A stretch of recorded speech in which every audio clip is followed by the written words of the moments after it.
Hello, welcome to the special audio interview.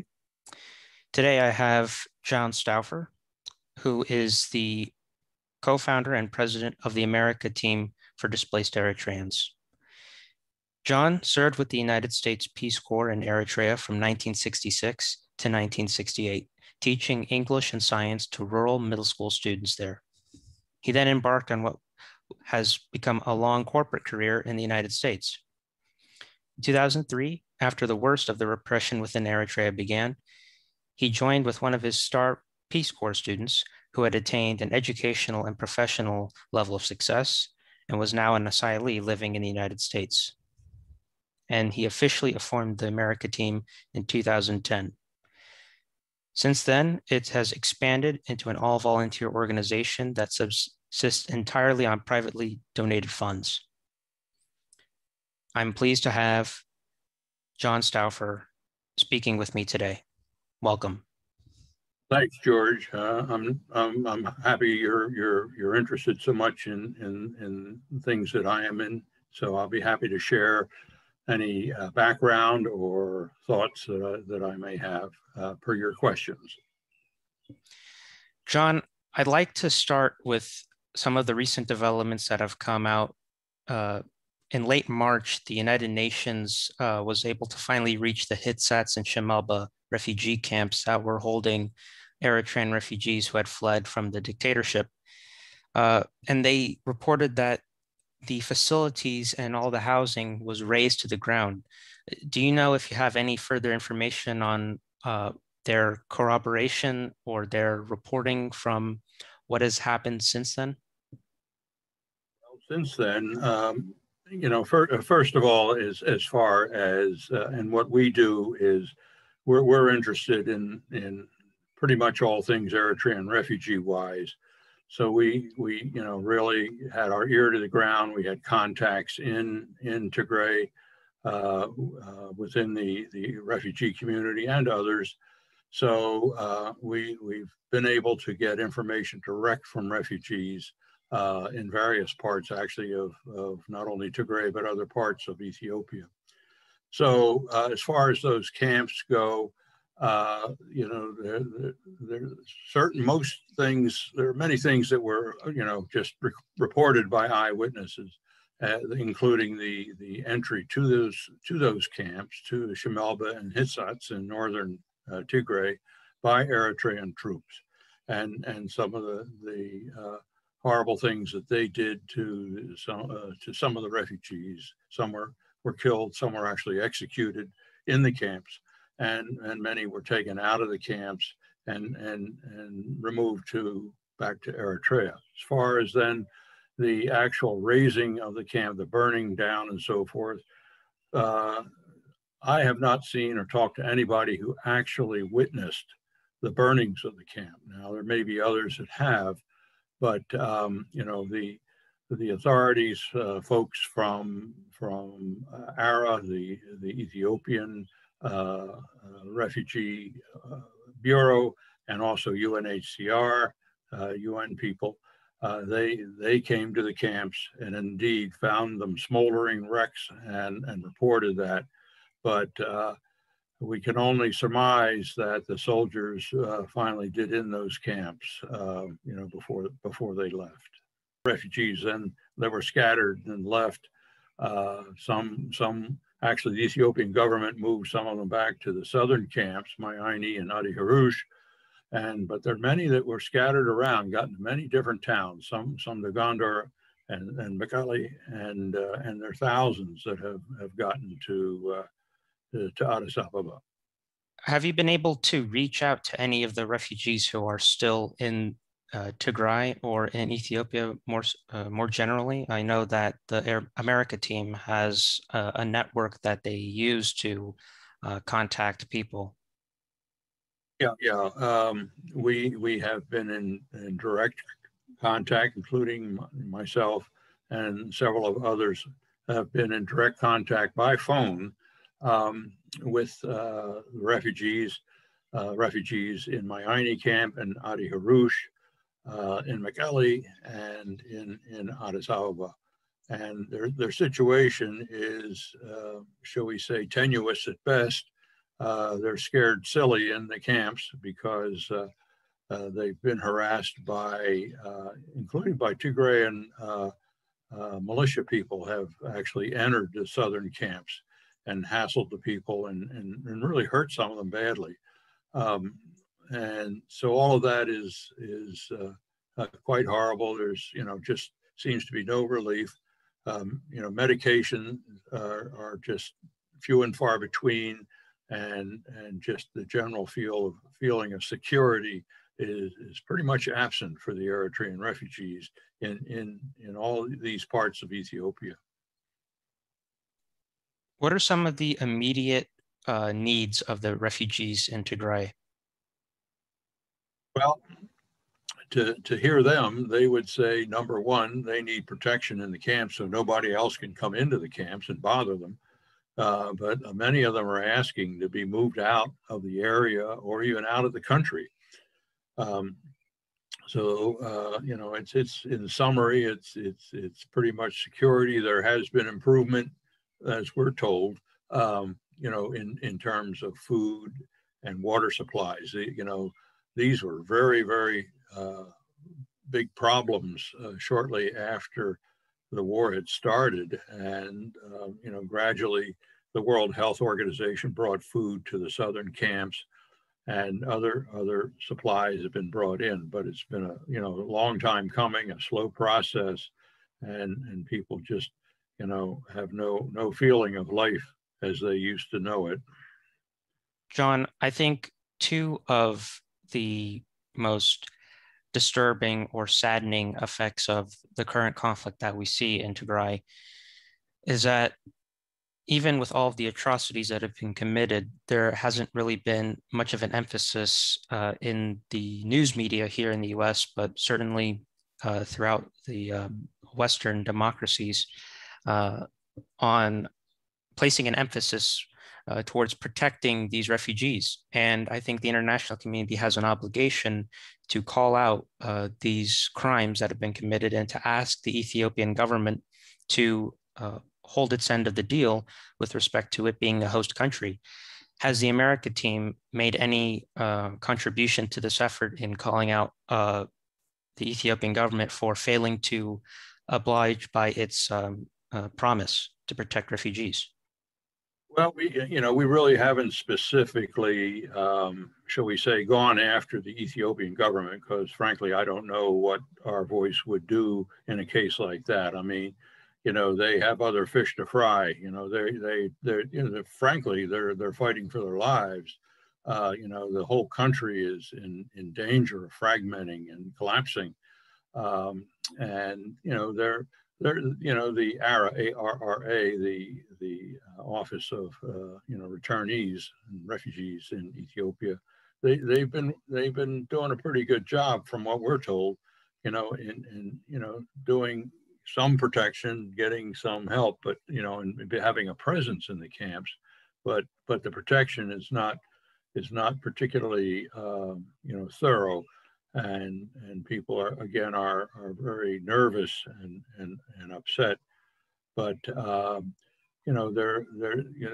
there's tons of pressure on the Ethiopian government from all over, from the United Nations, from the United States, from the EU, and other countries, to basically stop all of this aggression.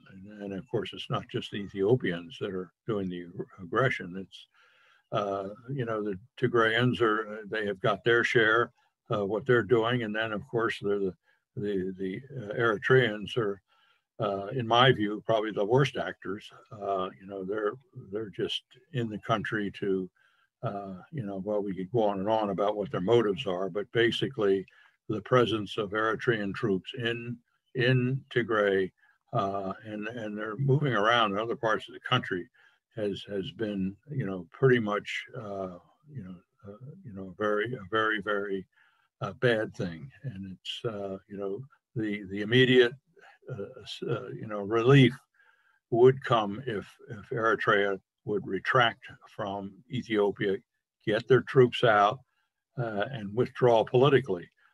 Now, whether that's going to happen or not, I don't know. But I think it would be behoove, concerned countries, many countries, to put extreme sanctions on Eritrea to get the heck out of Ethiopia. They shouldn't be there, and they're causing all sorts of heartache and so forth. And we know they were involved early on. We've just heard that some troops had been moved to southern Eritrea way back in October last year. So this is not something that was sort of spontaneous, and the Eritrean troops just went whipping into the country. I'm not sure if the America team has contacts with representatives who are registering refugees in Sudan. Do you know if there are any refugees from your contacts who have made it to Gadaref in eastern Sudan? There are some camps in eastern Sudan. We don't follow them. We don't. We have our hands full with a lot of other stuff, and the communications out of there is not good. And so, I honestly, I can't give you any real perspective on the numbers or the circumstances. But I know that there's been more Ethiopian troops moved up towards the border with Sudan. And there are a lot of Eritreans, thousands of Eritreans, and many Tigrayans, of course, that have gotten into Sudan. And what their actual circumstances are, how safe. There's some new camps that have been opened, but how safe, how suitable, how satisfactory they are, I just don't know. Turning to the work that you do here in the United States, in situations like this where there's an active conflict, do some of your associates or some of the Eritrean asylees or refugees that you work with here try to help bring any cases to the United States? How do you conduct your work in a case like this, or more generally? Yeah, well, sort of our role is to help when we can and when we're asked. From an asylum standpoint, there are two basic forms of asylum that can be requested or granted in the United States. The one is called defensive, and the other is affirmative. And we work mainly with the defensive cases. We help, and these are typically, the affirmative ones are the ones, someone who may be already in the country. Let's say they're on a visa.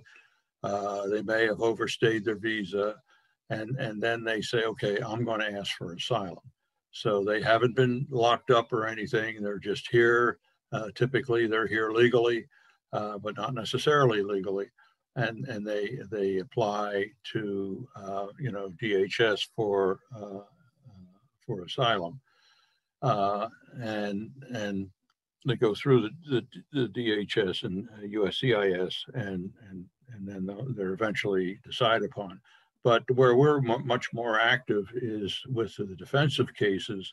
This is where Eritreans, and of course it applies to other nationalities too, but many Eritreans have made the trip, typically from Sudan, although sometimes they leave from other countries, and they fly to Central America or South America, maybe Brazil or Colombia.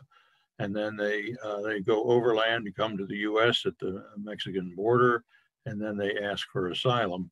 And then typically they are then detained, put into ICE immigration detention, and go along and have a hearing to consider their request.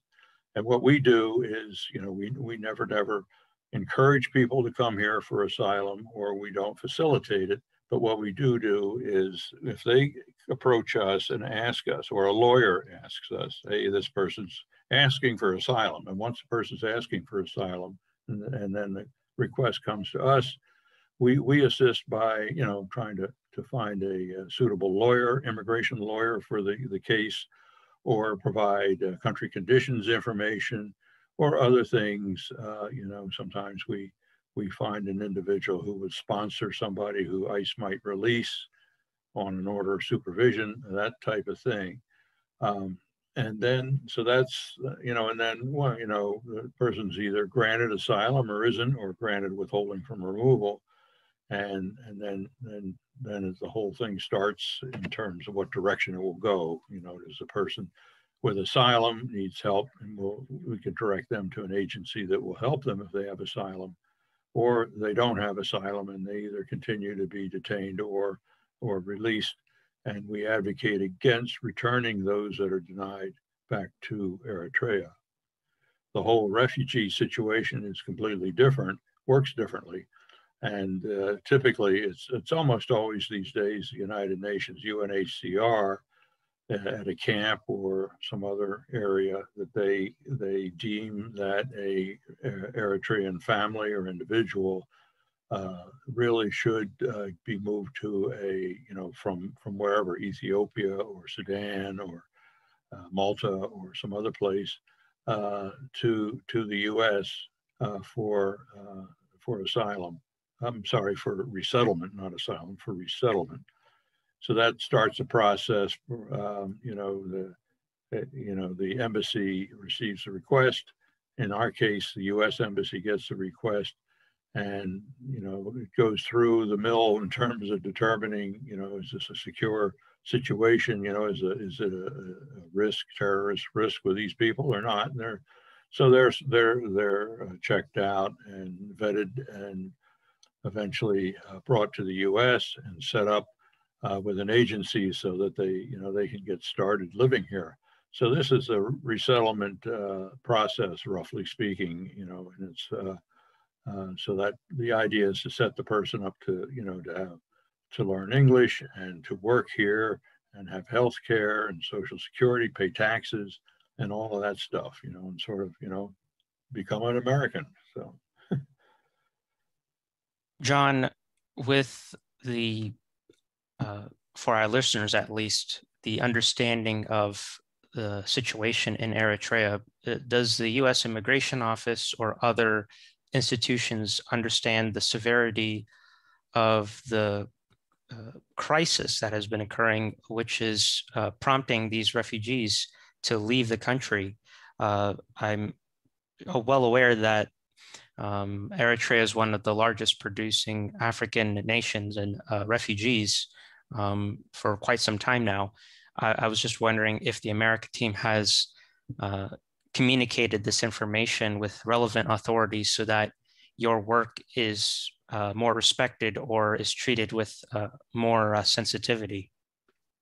The immigration system, the immigration courts, which are through the Department of Justice, they're sort of rather insulated, and they have their own libraries of information on every country that they might encounter in the asylum process. And we have communicated directly with them, but quite honestly, it comes down to a case-by-case basis, and theoretically, every asylum case is supposed to stand on itself. In other words, it has to prove and show that the conditions where they're coming from are such and such, where people are routinely, oppressed or abused or jailed or tortured or whatever it may be. And so, the immigration judges are not supposed to make a decision just based, well, this person came from this country, therefore he should have asylum. Every case has to be heard and justified. There are issues around the refugees where the judges, say, I don't think you're really Eritrean, or at least you haven't proven it, and you're denied. You can't have asylum. You haven't proven that you're. This is just an example. And then there's other criteria. So for example, if the judge hears, the testimony and so forth, the judge, he or she can say, that I think the respondent is not credible. I just don't believe everything he or she has said. So, and that can result in a denial. And, certainly by just experience and an infusion, judges do learn about the Eritreans, but theoretically and often in practice, every case is supposed to be proven all over again. And that's a lot of what we do, is provide a lot of written, testimony, documentation, and so forth. The other things we do too to help are, we provide certified translations, of ID cards and you name it, church baptismal certificates and birth certificates and all that sort of thing. So that, honestly, they know what's going on, but there are other things that it's not just how bad things are in Eritrea. Like I say, the respondent has to make the case. It has to be believable. Inconsistency in testimony, for example, is that can just end the case, right? If a person has, in his written statement says such and such happened, and then the government lawyer and the judge are grilling the asylum applicant, and the applicant says something that is noticeably inconsistent with the written statement, that could be the end of it. It's not a process that you want to go into, loosely. You got to be real tight in all of the testimony and so forth. And a big aspect of all of this is whether there's competent counsel, a lawyer, helping the asylum seeker. Because, there are a number of cases, they call it pro se, if you do it by yourself. But if, you really need a good lawyer to maximize the chance of, getting asylum. And the government lawyers who participate in the hearings, their job really, the way they look at it anyway, is that they want to show that the person is not suitable for asylum. The person is a liar, the person has counterfeit documents, the person is not credible, the person is inconsistent in the testimony, and on and on. So it's a complex situation, but once asylum is granted, that's probably the best of all worlds for someone who's fleeing the country, and then their life starts all over, and they can petition to have close family members come and join, parents or children, spouse, and often they do, but the rules are changing somewhat under the last administration. There were some tightening of rules, and the number of, and when you over on to refugees, for example, the number of refugees permitted in the U.S. to come to the U.S. was greatly reduced, and gradually it's increasing now, and some Eritreans now are coming to the U.S. for resettlement. What are some of the resources or needs that the America team needs? Are there issues of funding or resources or other professional help that you need that you think would be encouraging what you do and what your associates do for this nonprofit?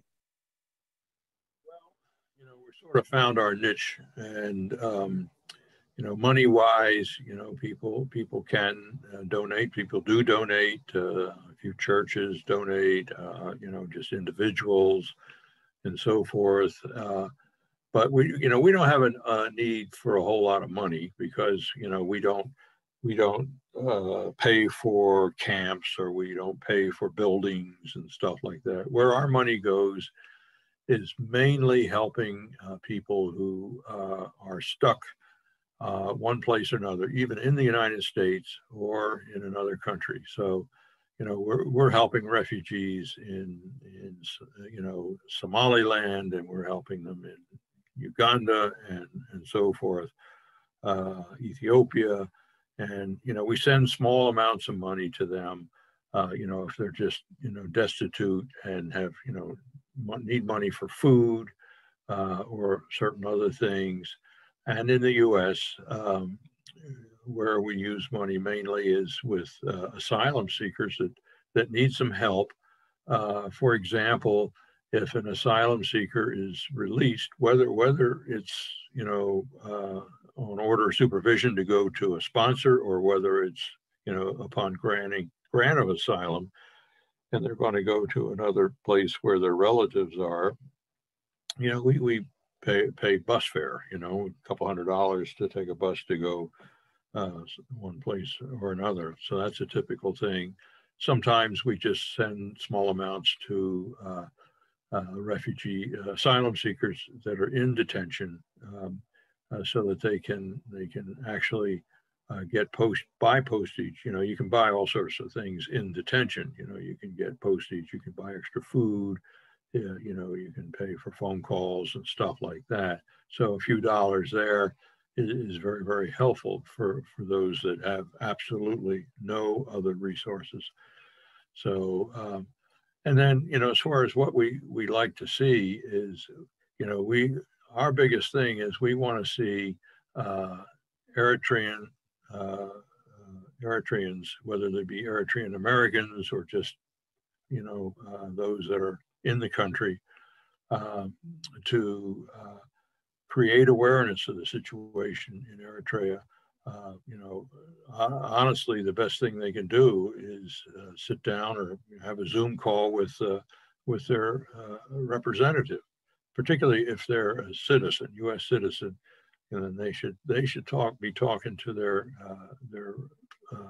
representative in the U.S. Congress, or even their senator, and just to ideally, we always would like to see several Eritreans in one town, one city, get together and end up one way or another communicating with their congressperson and say, look, are you aware of what's going on over there? And it's just horrible. And one of the things we're trying to get, squared away is to keep Eritrean asylum seekers from being sent back to Eritrea.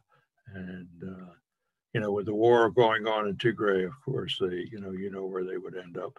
Anybody who's able-bodied would be, down on the front lines. But, and that duty is, with all the atrocities going on, is certainly not very savory. I also want to ask, with respect to the conflict in the coming months, what do you anticipate your work or responsibility will be with respect to handling asylum or refugee cases for Eritreans trying to escape from the region? If they do make it here, what has been your experience that you've drawn back from that you think would be necessary in dealing with resettlement? Again, resettlement is a term used with refugees. Refugees that are purposely brought to the United States by the State Department.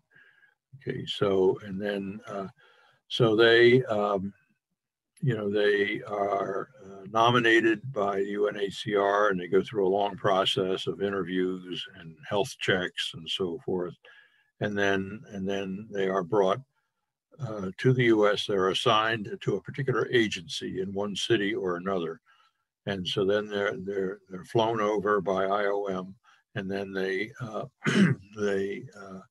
meet with the agency, and one of the first things they do is get a social security number so that they can work legally, and so forth. So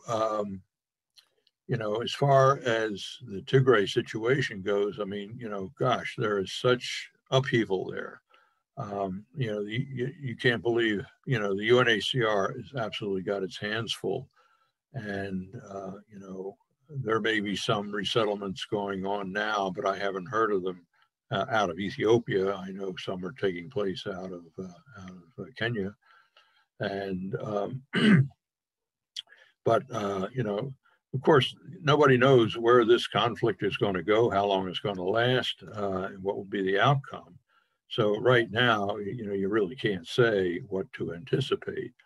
but it's got to end at some point. But of course, the tragedy is that a famine is now underway in northern Ethiopia, and it's essentially man-made, by the efforts to wreck crops and steal farm animals and all that sort of thing.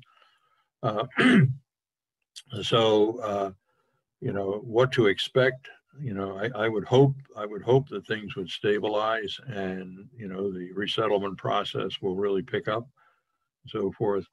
But we have just a horrendous situation in Libya, and we're helping a lot of people there, and they're just clamoring for resettlement. Take them anywhere, get them out of there. So.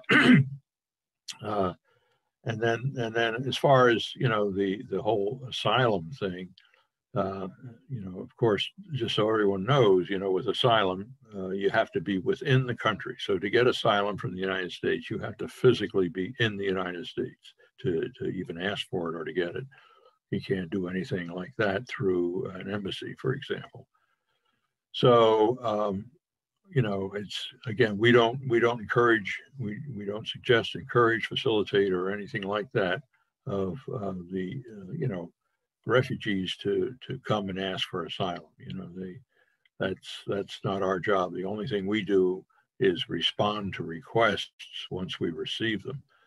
If a person is actually here and has asked for asylum, if they haven't asked for asylum, we don't tell them to ask for asylum, but they have to. That's their doing, their decision, and it typically will result. Asking for asylum at the border will typically result in a year and a half in detention before their case is finally resolved. And if the judge rules that no, that person doesn't get asylum, then they're going to continue in detention, and then they can be subject to removal back to Eritrea. So, it's a very dicey thing. Nothing is sure. But as far as after the war, the whole asylum thing, I wouldn't hazard a guess in terms of what will happen, if anything, to trends in asylum seeking in the U.S. To close, I'd just like to give you the opportunity to answer this question. Is the America team prepared under any circumstance to deal with any new cases today? Say new cases, cases of, we've all along, been ready to help, when particular questions come up or needs, we need translations. We help the refugee agencies when they ask us. Sometimes we put an interpreter on the telephone. Sometimes we, provide, information and stuff that will help the resettlement agencies for the people. But we're not an agency that does resettlement per se. We assist where we can. And then as far as, again, with asylum, it's almost always defensive cases. We do help occasionally with an affirmative case where we may write an affidavit after we get to understand the circumstances, the claims of the respondent. We may write a letter that becomes part of their evidence. And then in defensive cases, sometimes we write affidavits about conditions in Eritrea, and if we actually interview ourselves, if we interview an asylum seeker, we can include our perspective on what the person has reported. If there's a lawyer, particularly, there will be efforts on the part of the lawyer to get a detailed declaration from the respondent. And we offer to review those declarations, to look for errors or to look for inconsistencies, and to add facts, just on the ground type facts, about the circumstances that caused people to leave Eritrea. So, all along, nothing's changed in that regard. I mean, and I can say that because the number of asylum requests that we've gotten has dropped off dramatically. And over the last, I'd say about the last year. But they may pick up, and we'll see. It's we've been campaigning for a few extra hours in every day, but we'll just do the best we can keeping up with it. John, I'd like to give you the final word. Well, okay. Appreciate what you're doing, George, and this is the main thing, creating awareness of the situation, and that can be done many different ways, because the person on the street in the U.S., what? Where's Eritrea? What is that? And not that we really have to get everybody in the country familiar with it all, but it's the most important aspect as far as treatment of Eritreans, one way or another, either, in the U.S. as asylum seekers or, anything related to helping refugees and so forth, is enhanced by awareness of what is needed and, what the circumstances are. So my last word would be to encourage anyone who is concerned about the situation in Eritrea and about the refugees that have fled there, is to not be shy in telling others about it. If you have a local newspaper, you could talk to them about it, what you know. And, again, as I say, Congress people, members of the House of Representatives, which represent you as a constituent, one who votes if you're a citizen of the U.S., they're the ones that, they're obliged to listen to you, if you're a constituent. And if you have concerns, write them a letter, ask for a Zoom meeting, talk to their staff. You're not likely to actually see the congressperson himself or herself. Sometimes folks do, but, you want to call the office and ask to speak to the staff person who is involved with immigration or foreign affairs, and then speak to that staff person and say you'd like to meet with them or Zoom with them, and just make sure they're aware of what's going on in Eritrea. And if you review our website, there's plenty of background there. You can just read up on there, and then you'll have plenty to talk about. The website is eritreanrefugees.org. John, thank you for appearing on our platform.